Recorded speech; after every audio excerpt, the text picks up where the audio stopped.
예, 오늘 우리에게 주시는 하나님의 말씀을 찾아서 같이 한번 읽도록 하겠습니다. 로마서 1장 17절 말씀입니다. 신약성경 로마서 1장 17절 말씀, 저항하는 신앙이라는 제목으로 같이 함께 말씀을 나누기 원하는데요. 로마서 1장 17절, 우리 한 목소리로 같이 읽도록 하겠습니다. 시작. 복음에는 하나님의 의가 나타나서 믿음으로 믿음에 이르게 하나니 기록된 바 오직 의인은 믿음으로 말미암아 살리라 함과 같으니라. 아멘. 예배하는 저와 여러분에게 하나님의 위로와 또 평안이 함께 하시기를 간절히 소망합니다. 10월 31일, 바로 오늘이죠. 10월 31일은 10월의 마지막 날이면서 동시에 아이들이 상당히 기대를 하는 날입니다. 우리가 세상적으로는 바로 할로윈이라고 하는 날이기 때문인데요. 사람들이 재미있게 또는 무섭게 변장한 것을 보는 재미가 있기도 하고요. 더불어 사탕과 초콜릿을 무료로 받고 마음껏 먹을 수 있는 날이기도 합니다. 부모들에게는 좀 걱정이 되는 날이기도 하죠. 여러분이나 아이들이 할로윈을 가볍게 즐기고자 하는 마음을 깨뜨리고 싶지는 않지만 할로윈은 그렇게 좋은 의미를 가진 날은 아닙니다. 저는 이 10월 31일이 가진 두 가지 날의 의미를 좀 살펴보고 세상 문화 속에서 어떻게 기독교적인 관점으로 바라보며 살아야 할지를 좀 오늘 함께 나누기를 원합니다. 먼저 좀 할로윈에 대한 유래를, 어떻게 이 날이 생겨났는지를 설명을 드려야 할 것 같습니다. 기원전 5세기경에 지금의 그 영국에 속한 그 아일랜드라고 하는 지역과 북부 유럽의 지역은 겨울이 매우 긴 지역이기 때문에 10월 31일을 여름의 마지막으로 보고 11월 1일을 새로운 해의 첫날로 기념했습니다. 이런 수학의 계절이 끝나고 어둡고 추운 계절이 겨울이 시작되는 10월 31일을 당시 사람들은 산자와 죽은 사람의 이 경계가 불분명한 날이다 라고 생각을 한 겁니다. 왜냐하면 이 어둠과 밝음이 교차되는 날이기 때문이었죠. 그래서 죽은 사람들의 이 혼이 방황을 하다가 땅으로 내려와서 농사를 망치게 하고 사고를 일으켜서 안 좋은 날로 생각을 했고, 또 살아있는 사람의 몸속에 이 혼이 찾아와서 거처를 마련한다, 이렇게 생각을 했었습니다. 아마도 의술이 발달하지 않고 많은 전쟁으로 인해 죽음이 늘 가까이 있어서 이러한 미신적인 신앙이 생겨난 것 같습니다. 따라서 온 마을 사람들은 이날 육체를 점령당하지 않기 위해 난방을 중단하기도 하고요, 몸을 차갑게 해서 혼령이 자기 자신에게 찾아와 지배하지 않게 했다고 합니다. 그래서 귀신처럼 분장을 하고 시끄럽게 마을을 돌아다님으로써 그 귀신들이 자기의 몸을 찾아오지 않도록 했다는 것이죠.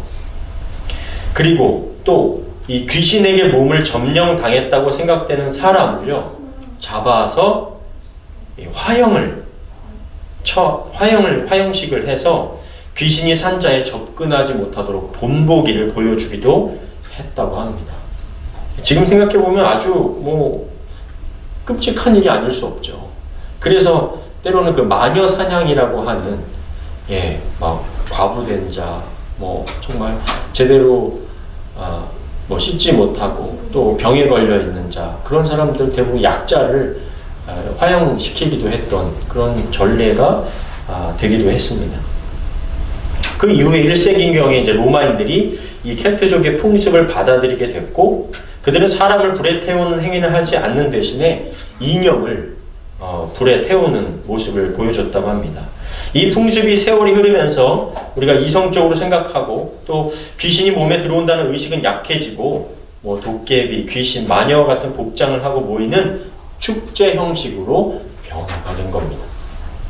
이 풍습은 유럽의 이민자들에 의해 이제 북미 지역으로 전해졌으며 오늘날 어린이들을 중심으로 하는 할로윈으로 만들어지게 된 것입니다. 그래서 해마다 이날이 되면 어린이들이 뭐 귀신 복장, 마귀 복장 등을 한 채 친구들 또는 엄마의 손을 잡고 동네를 배회하면서 현관문을 두드리게 된 것입니다. 우리가 방문한 집을 문을 열어주면 트릭 or 트릿 하면서 캔디나 초코 등을 얻어가죠. 그런데 이 트윗 or 트윗이라는 이 것은 켈트족의 풍습과는 크게 관계가 없었고요. 여기 이제 만들어진 거에 대한 두 가지 설이 있는데, 하나는 12월 2일 영혼의 날 행사로 유럽 사람들이 마을을 돌면서 케이크, 소울 케이크라고 했던 영혼 케이크를 구했던 것이 유래다라고 전해지는 것이 한 가지 설이고요. 다른 하나는 죽은 조상 영혼들이 저승으로 가지 못하고 방황하며 가을 수확물에 대해서 장난, 트릭을 일삼으며 저주를 가져다 주기 때문에 이들을 저승으로 편안히 보내기 위해서 술과 음식, 수확한 곡식 등으로 달래주는 그 일이 트리트가 필요한데, 이런 의식을 행하는 데서 기인했다는 것이 바로 트릭과 트릭 하면서 이 바구니에다가 사탕을 달라는 그런 행위로 발전했다고 하는 주장이 또 한 가지 있습니다. 뭐 저는 한국에 있을 때는 별로 이렇게 관심이 없었는데, 이 뭐 뉴스 이번에 좀 나온 뉴스를 보니까 한국에 뭐 이태원이 그렇게 또 외국 사람들이 많으니까 거기에 발 디딜 틈 없이 지금 사람들이 모여서 그런 이런 할로윈 축제를 했다라는 뉴스가 지금 또 나온 것을 보게 되었습니다. 처음에는 저는 보면서 야, 이거 뭐 웃기기도 하고 할 일이 진짜 없나 보다, 놀거리가 여기에 북미 지역에 없어서 그런가 보다 라고 생각을 했었습니다. 이런 유래를 들어서 아시겠지만 우리 기독교인들이 그렇게 동참해야 할 문화는 아니죠. 더불어 할로윈을 상업적인 목적으로 이용하는 행태에 저희들이나 뭐 아이들이 이렇게 굳이 참여할 필요는 없다고 보여집니다. 물론 과거만큼 뭐 이렇게 진지하고 사람 목숨이 왔다 갔다 하는 문화로서 지금의 할로윈이 행해지고 있는 것은 아니지만, 그 내면에 자리 잡은 의미는 알고 하든 모르고 하든지 다분히 미신적이고 기독교적인 가치관과는 상당히 거리가 먼 내용인 것을 아실 것입니다. 죽음에 대한 두려움으로 인해서 귀신의 존재를 신성시하고 숭배하는 모습은 결코 바람직하지 않고, 그로 인해 마녀 사냥을 하여서 힘없고 약한 자들이 억울한 죽음을 당해야 했던 이 무지한 시대상과 헛된 믿음을 보여주는 것을 우리가 놀이처럼 꾸며서 하는 것을 받아들여서는 안 될 것입니다. 제가 가끔 문화를 통해 이 사탄, 귀신의 문화, 이것들이 우리를 혼란스럽게 하고 유혹하는 것을 볼 수가 있는데요. 지금 말씀드린 할로윈도 본래는 믿음을 위해서 순교당했던 선배들을 기리는 날로 가톨릭에서 11월 1일 Holy Day of All Saints Day라고 지정한 날이었습니다. 그날 그 전날 저녁인 10월 31일을 홀리 이브닝이라고 정했었던 것입니다. 그런데 좋은 의미의 날은 없어지고 이 고대 유럽의 귀신 문화가 자리를 대신하게 되었습니다. 즉 하나님께 향하는 날과 문화들이 교묘하게 사탄의 문화, 세상적인 문화로 바꾸는 전략이 바로 이 귀신, 사탄이 하는 전략 중에 하나인 것이죠. 다른 예를 하나 들어드리겠습니다. 우리 어린이들과 같이 이야기 나눴던 것인데요. 성소수자들이 사용하는 색, 이 엠블럼이 무엇이냐면 바로 저 색깔입니다. 우리 어린이들에게 보여줬던 것인데요. 무지개하고 완전 거의 똑같죠. 우리가 그냥 일반 사람들이 보기에는 그냥 무지개 색깔, 무지개네 라고 말하기도 합니다. 근데 저건 바로 LGBT, L은 레즈비언, G는 게이, B는 바이섹슈얼. 그러니까 자기 마음대로 성을 정하는 것. 그 다음에 양성애자라고 하죠. 그 다음에 마지막은 T는 트랜스젠더. 그래서 LGBT라고 말합니다. 다른 성적 취향과 성 정체성을 가진 사람들을 이르는 말이 바로 LGBT입니다. 요즘은 Q까지 아까 얘기했는데 Q는 뭐죠? Queer. 예? Queer. Queer. 네. Queer는 뭐죠? 남자가 여자 둘 다 그냥 한 사람이 둘 다 똑같아요. 아, 여기 들어가 있는 거랑 똑같은 거는 바이섹슈얼이 양성애자거든요. 달라요? 그럼 Q는 뭐죠? 잘 모르겠는데 다른데. 아, 예. 그리고 아까 좀 Q를 얘기를 해서 예. 또 다르다고 하면 뭐 이렇게 성이 많은지 모르겠어요. 뭐 여기서 8가지 성이라고 표현을 하는데 굉장히 많죠. 근데 어쨌든 무지개의 다양한 색깔은 이 LGBT로 불리는 성소수자들의 다양성을 상징하는 색깔이 되었습니다. 이것은 1978년 미국의 성소수자이며 인권운동가 예술가였던 길버트 베이커가 성적 다양성의 의미를 담은 무지개 깃발을 만든 이후에 무지개의 색깔은 전 세계적으로 성적 다양성과 성소수자들의 인권, 이 LGBT 커뮤니티의 상징과도 같은 엠블럼으로 표현이 된 겁니다. 이들이 사용하는 무지개는 빨주, 노초, 파, 보 이렇게 6가지 색깔을 사용하는데 우리 아까 본래 무지개는 몇 가지였죠? 7가지 색깔이었습니다. 빨주, 노초, 파, 남, 보 이렇게 되었죠. 본래 무지개는 성경에서 하나님께서 주신 언약의 내용을 담고 있던 상징의 색깔입니다. 창세기 9장 11절부터 13절인데요.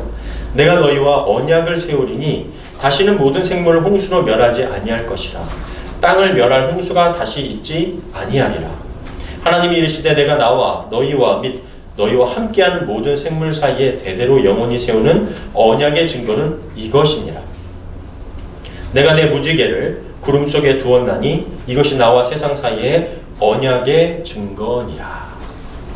하나님께서 주셨던 이 언약의 색이 바로 무지개입니다.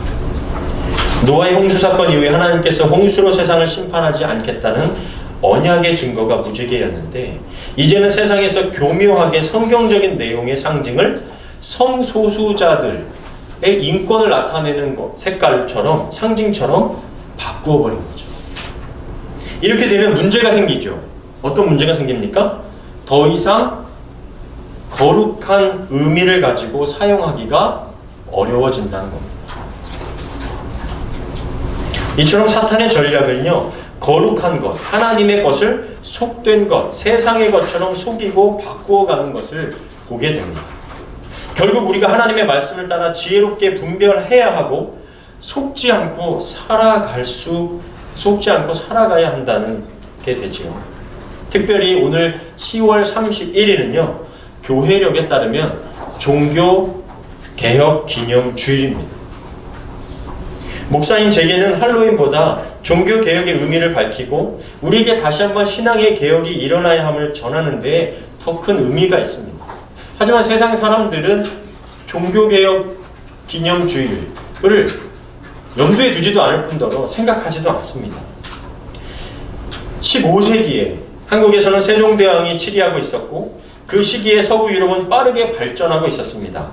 콜럼버스의 신대륙이 있었고요. 구텐베르크의 금속 활자술이 발명되었습니다. 유럽의 대학들은 개혁이 일어나고 있었고 인문주의의 발흥이라는 역사적인 사건들이 계속해서 유럽에선 일어나고 있었습니다. 세상은 빠르게 발전하고 있었지만 중세시대는 여전히 종교화된 세계에 머물러 있었습니다. 우리가 요람에서 무덤까지라는 이야기를 들어보신 적 있을 겁니다. 이 말은요, 일반적으로 사회복지나 어떤 보험이라든가 이런 데에서 많이 사용을 하고 있지만 본래는 교회 성례전 시스템에서 기원한 용어였습니다. 출생 직후의 유아 세례로부터 사람이 임종하는 순간까지 교회가 책임지겠다, 또 책임지는 그 성례전 시스템은 중세인들의 그 가톨릭의 종교 행위와 뗄 수 없었던 사회였다는 것을 보여주고 있는 말이었습니다. 가톨릭에서는요, 7가지의 성사가 있습니다. 세례성사, 견진성사, 성체성사, 고해성사, 병자성사, 성품성사, 혼인성사, 이런 7가지 종교의식이 있었는데요. 이런 전통은 거룩한 성서와 동등한 권위를 지니고 있다고 믿어서 이 7가지는 반드시 교회에서 지켜야만 하는 것이었어요. 이 7가지들은 태어날 때, 또 아플 때, 성만찬할 때, 고해성사할 때, 아시죠? 고해성사 신부님에게 자신의 죄를 고해하는 거였죠. 결혼할 때, 죽을 때, 이 모든 7가지를 교회 안에서 해야만 했고, 교회를 떠나면 이런 행사, 이런 성례전들을 행하지 않으면 구원이 없는 것처럼 여겨졌습니다. 교회가 한 사람의 인생과 뗄 수 없는 성례전을 통해 바르게 행한다면 종교개혁이 일어날 필요가 없었겠지만, 그러나 교황에서부터 말단 사제에 이르기까지 교회의 부패함이 이루 말할 수 없이 있었습니다. 교황이 있는 로마를 온갖 예술품으로 치장하기 바빴고, 문란한 생활을 통해 얻은 사생아들에게, 즉 이 사제들과 또 교황 또 추기경들이 결혼할 수 없었는데, 그냥 어떤 성적인 문란함으로 인해서 사생아들이 막 태어났었습니다.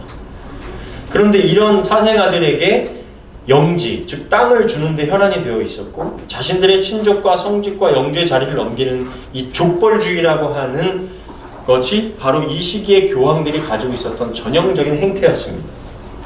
한 가지 예를 들자면 1451년에 아마데오 8세는 교황청을 매수해서 단지 8살밖에 되지 않았던 자기 아들에게 스위스에 있는 제네바시의 주교로 임명해버립니다. 정말 돈이면 주교도 될 수 있었고 교황도 될 수 있는 시대가 바로 이 종교개혁이 일어나던 시대였습니다. 이때 마틴 루터를 대표로 하는 수많은 사람들이 종교의 개혁을 듣고 힘을 모았고요, 새로운 믿음의 교회를 새롭게 하기를 원했던 것이죠. 이때 로마 가톨릭에 대항하여 루터와 함께한 제후들은 저항하면서 만들었던 선언문에 이렇게 기록이 되어 있습니다. 우리는 우리의 모든 하나님의 백성 앞에서 우리의 창조주이며 구속자이시며 구원자이시며 우리 주가 되실 하나님 앞에서 아래와 같이 저항하며 선언합니다. 저항하며 선언한다. 그래서 우리는 이것에 저항한다, 이것에 저항한다, 저항한다, 저항한다. 이것이 바로 저항한다는 뜻이 프로테스탄트라는 것입니다.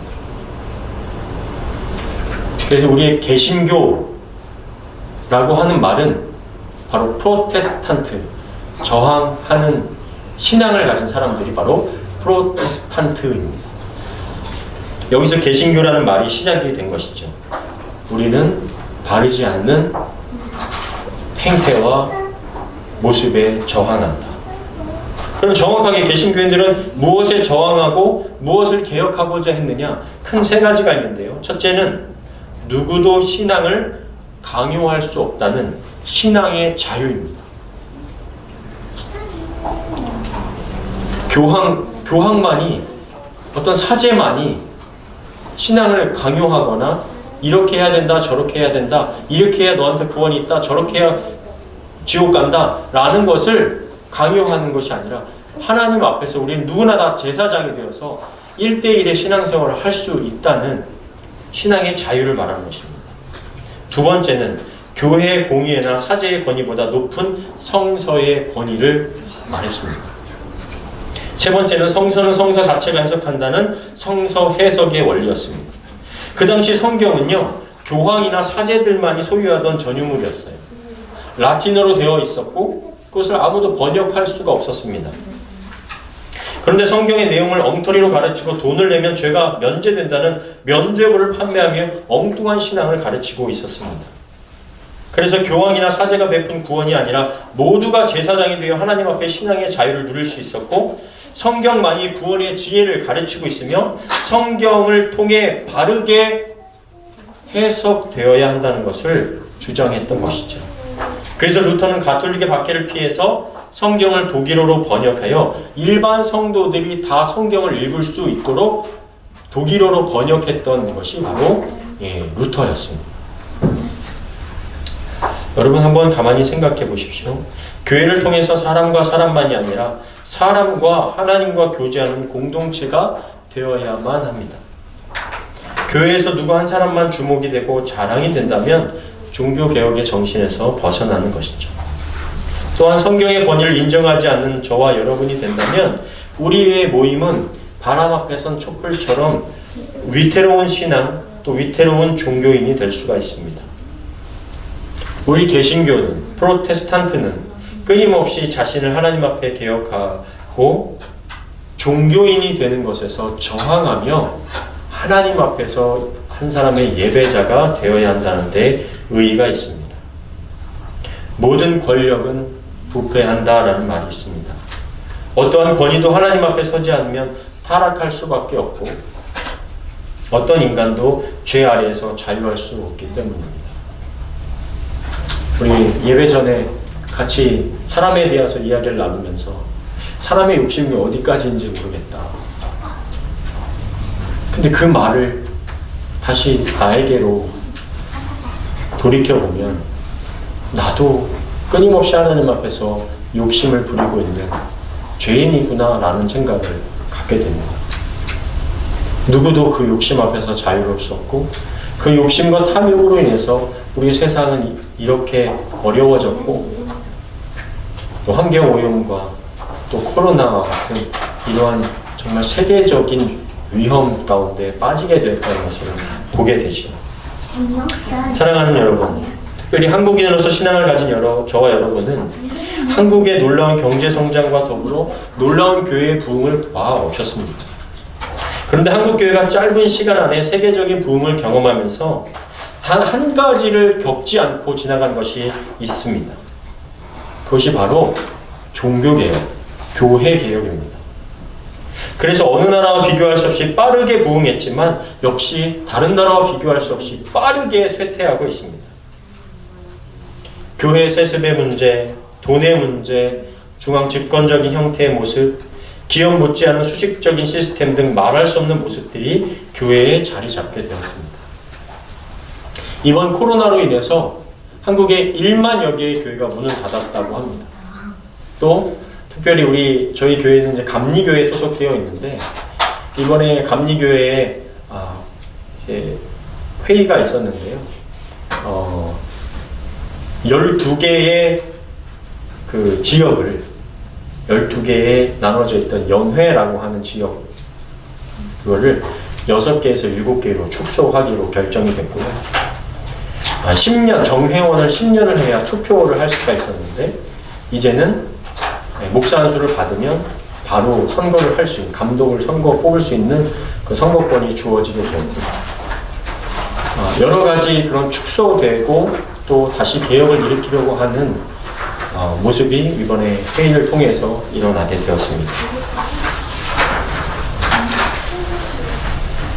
우리 오늘 이야기 나눈 것을 보면서 신앙의 선배들을 기억하고자 만든 홀리 나잇이 할로윈이 된 것처럼 하나님께서 주신 언약의 무지개가 성소수자들의 권리를 드러내는 엠블럼이 된 것처럼 거룩한 하나님의 교회가 세상의 추함을 드러내지 않을까 우리가 고민하며 우리 스스로의 신앙인으로서의 개혁이 필요한 날이죠.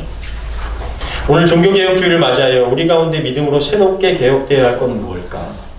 우리 다음 세대인 자녀들에게 어떤 저항과 개혁의 정신을 물려주어야 할까? 한번 고민해 볼 수 있는 시간이 되시기를 간절히 소망합니다. 끝으로 루터가 종교개혁을 하기 전 그를 깨워 흔든 말씀을 다시 한번 같이 읽기를 원합니다. 로마서 1장 17절인데요. 한번 같이 읽겠습니다. 시작. 복음에는 하나님의 의가 나타나서 믿음으로 믿음에 이르게 하나니 기록된 바 오직 의인은 믿음으로 말미암아 살리라 함과 같으니라. 아멘. 어떤 고행도 어떤 종교적인 행위도 우리를 자유케 할 수 없고 구원할 수 없지만 예수 그리스도를 향한 믿음이 우리를 자유하게 하고 우리를 구원의 길로 인도하게 할 줄 믿습니다. 오늘 10월 31일 이 한 날 안에 두 가지 어떤 의미가 있는 것을 보시면서 내가 어떤 가치를 따라 살아야 할까? 어떤 신앙의 개혁, 내 안에 있는 어떤 것들이 신앙으로 개혁되어야 할까를 생각하시면서 승리의 인생을 주님과 함께 동행하시기를 간절히 주님의 이름으로 축원합니다. 아멘.